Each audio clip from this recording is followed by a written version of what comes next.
राष्ट्र सर्वप्रथम राष्ट्र सर्वप्रथम राष्ट्र सर्वप्रथम राष्ट्र सर्वप्रथम। गृह मंत्री अमित शाह ने उत्तर प्रदेश के प्रयागराज में सार्वजनिक रैली को संबोधित किया। इस दौरान शाह ने अपने संबोधन में कहा कि 4 चरणों का चुनाव संपन्न हो चुका है और प्रधानमंत्री मोदी तेज गति से पूर्ण बहुमत की ओर बढ़ रहे हैं।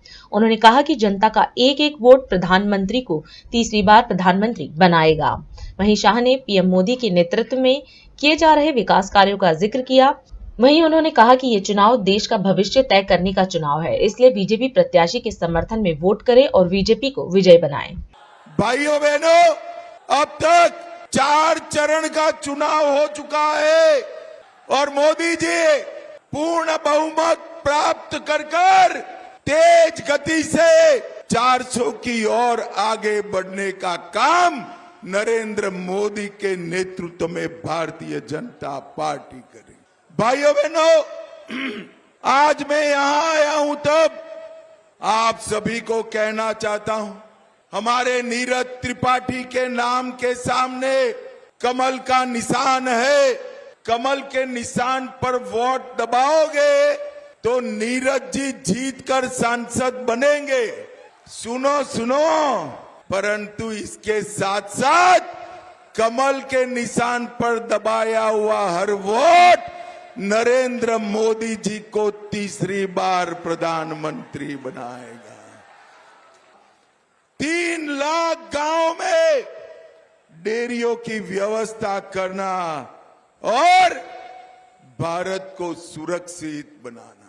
भाइयों बहनों, ये कुंभ का क्षेत्र है, विरासत की भूमि है। यहां नरेंद्र मोदी जी निषाद राज पार्क बना रहे हैं।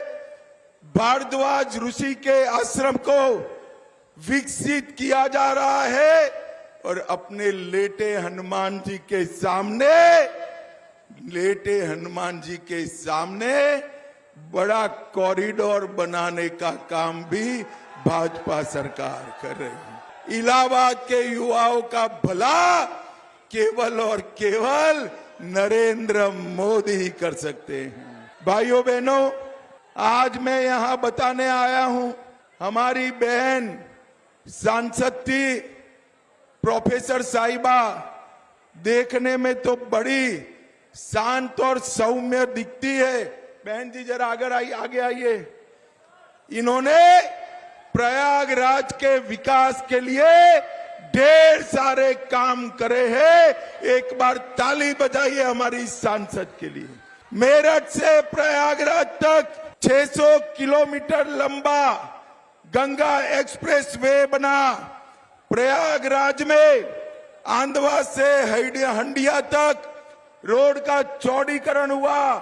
12 रेलवे ओवरब्रिज बने। फाफा मऊ 6 लेन रोपवे बना।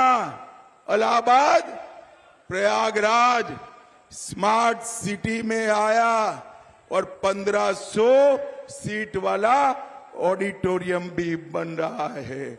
प्रयागराज के बच्चों के लिए लॉ यूनिवर्सिटी भी बन रही है। श्रृंगेरपुर में निषाद पार्क बन रहा है। गंगा नदी पर ओवरब्रिज बन चुका है। इलाहाबाद जनपद में पब्लिक हेल्थ लैब निर्माण की है और नरेंद्र मोदी जी ने गरीब कल्याण के लिए ढेर सारे काम करे। सिर्फ प्रयागराज में 1,55,000 गरीबों को घर देने का काम हमारे नरेंद्र मोदी जी ने किया। 5,80,000 गरीबों को गैस का सिलेंडर दिया है। 6,50,000 गरीबों के घर में नल से जल दिया है। 8 लाख शौचालय बनाए। 8 लाख लोगों को 5 किलो अनाज देने का काम नरेंद्र मोदी जी ने किया। भाइयों बहनों, ये चुनाव जो है देश का भविष्य तय करने का है। ये चुनाव देश को सुरक्षित करने का है। आतंकवाद और नक्सलवाद को समाप्त करने का है। गरीबी को समाप्त करने का है और ये चुनाव महान भारत की रचना करने का चुनाव है। आज प्रयागराज वालों को मैं अपील करने आया हूं। हमने एक युवा साथी नीरज को टिकट दिया है। केसरीनाथ जी का इस क्षेत्र में बड़ा योगदान है। आप नीरज को वोट देंगे तो नीरज तो सांसद बनेंगे, केसरीनाथ जी का ऋण भी उतर जाएगा। मुझे बताइए, नीरज त्रिपाठी के सामने कमल के निशान पर बटन दबाएंगे? राष्ट्र सर्वप्रथम